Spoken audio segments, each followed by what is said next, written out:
যে রিভার ওয়াটারের পলি পড়ার কারণে আমাদের পাম্প চালু হইতে বন্ধটা আমরা দেখতে পারতাম। তো যদি পাম্প পড়ে যায় তাহলে সেক্ষেত্রে আমাদের এটা সলভ করতে অনেক সময় লাগতো এবং আমরা জানতে পারতাম ফ্লো কমার পরে।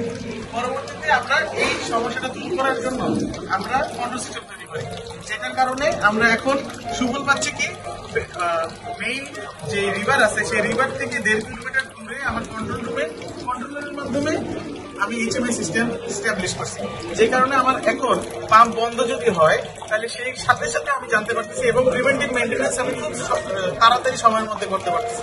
এই পানি বন্ধ হওয়ার কারণে বা এখন যে সমস্যাটা আমরা ফেস করতেছিলাম সেটা এখন চলে যাওয়ার কারণে আমার প্রায় 67 কোটি টাকার মতো, যেটা আমার আগে ক্লিয়ারলি, কারণ হলো এর আগে আমার 31 দিন বন্ধ ছিল, 31 বার বন্ধ হয়েছে।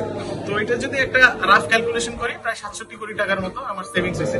এবং এই সিস্টেমটা বানানোর জন্য আপনার অন্যান্য ম্যানুফ্যাকচারার বা বাইরের ম্যানুফ্যাকচারারকে খরচ দিতে হবে আপনার প্রায় 50 থেকে 60 লাখ টাকা, যেটা আমরা খরচ করছি মাত্র 30,000 টাকা। এবং এখানে অত্যাধুনিক ওপেন প্ল্যাটফর্ম কমিউনিকেশন ইউজ করা হয়েছে মিৎসুবিশি পিএলসির সাথে উইনসিসি, যেটা হলো খুবই ফাস্ট কমিউনিকেশন এইচএমআই সিস্টেমের সাথে। শুধুমাত্র এটা এইচএমআই কাজ করবে না, ওয়ার্ল্ডের যে কোনো জায়গা থেকে আপনি আমার এই পাম্প আমি কন্ট্রোল করতে পারবো এবং এগুলি মানে রেপ্লিকেশন করা যাবে আপনার অন্যান্য যে ফুড ইন্ডাস্ট্রি, ওয়াসা, সিমেন্ট ফ্যাক্টরি, এমনকি আপনার সার কারখানা আর বিদ্যুৎ কেন্দ্র তো আমাদের এটা অ্যাভেলেবেল করাই যাবে যে কোনো সময় যদি এটা অ্যাপ্রুভ করা হয়। এই শুরুটা হয়েছে ফেঞ্চুগঞ্জ পাওয়ার স্টেশনে। আমাদের আসলে রিক্রিয়েশনের কোনো জায়গা নেই, কিন্তু আমাদের অবসর সময় কাটে মেশিন নিয়ে আলোচনা করা থেকে। যখন আমরা কলিগরা বসি, আমি ওয়াহিদুল ইসলাম নির্বাহী প্রকৌশলী, আমার কলিগ মোস্তাফিজ আহমেদ এবং আরেকজন কলিগ নবীদ মন্ডল, আমরা বসে বসে যখন আলোচনা করি যে এই সমস্যাটা কি করা যায়, তো তখন আমরা একটা সিদ্ধান্তে আসি, হঠাৎ করে মাথায় কাজ করে যে একটা কন্ট্রোল সিস্টেম বানাইলে কিভাবে হয়। এই কন্ট্রোল সিস্টেমটা আমরা বাইরে থেকে কিনতে পারবো বা সেটা আমরা নিজেরা করি।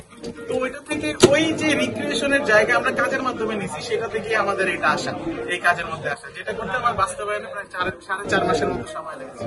খরচ কত হয়েছে এটাতে? খরচ এটা একটু বলে রাখি, এটা খরচটা যদি আপনি একটা ম্যানুফ্যাকচারার থেকে করতেন তাহলে একটা সিমেন্স বা এবিবি এগুলো থেকে যদি করতেন আনুমানিক 50 থেকে 60 লাখ টাকার মতো আপনার খরচ হতো, যেটা আমরা লোকালি পারচেস করেছি এই জিনিসগুলি এবং খরচ হচ্ছে মাত্র 30,000 টাকা। এটা লাইফ টাইম কতদিন হবে এটা আপনার?